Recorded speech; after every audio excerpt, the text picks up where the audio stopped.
sembang ni. Saya pernah lah dengar cerita perempuan ni beruntung. Kalau kata dia mengandung, dia bersalin, dia mati syahid. Pernah dengar cerita tu? Pernah no? Kalaulah perempuan tu mengandung, segala kesusahan dia waktu mengandung tu dapat pahala yang berganda-ganda.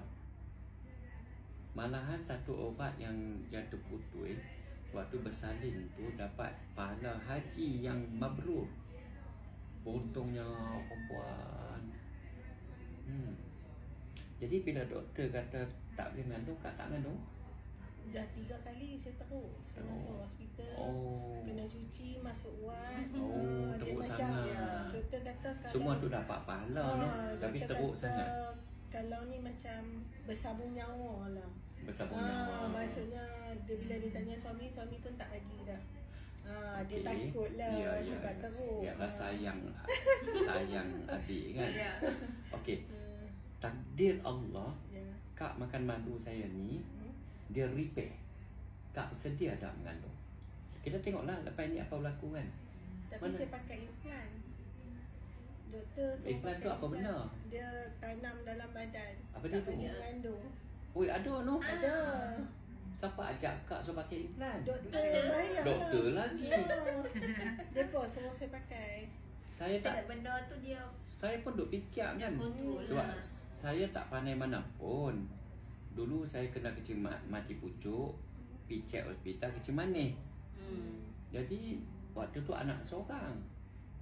Lah ni saya baru 9 anak. Jadi saya duk heran macam mana dia buat tak bagi jadi anak. Saya heran saya. Rupanya pasang alat. Ya, pasang alat. Maknanya Kak dah tak sedia dah untuk mengandung ni. Memang tak mau dah. Dah kita ikut saranan doktor lah sebab dah pergi pakar kan. Tu no. Betul Saya pakai ni sampai umur 49. Kiranya lepas tu doktor kata tak payah pakai dah lah. Sebab dah nak menopause tu. Itulah pasal ni kan saya beritahu Kak tadi, Kak ada masalah peranakan. Itu saya kata takdir Allah, lepas Kak makan madu Allah Ta'ala izin, repair elok. Sihat elok. Nafsu buka balik. Memang sajalah saya mampu kan. Memang tetap tak mengandung. Sebab belah kanan saya yang problem saya accident sebelah ni. Ya, belah kanan semua masalah kan.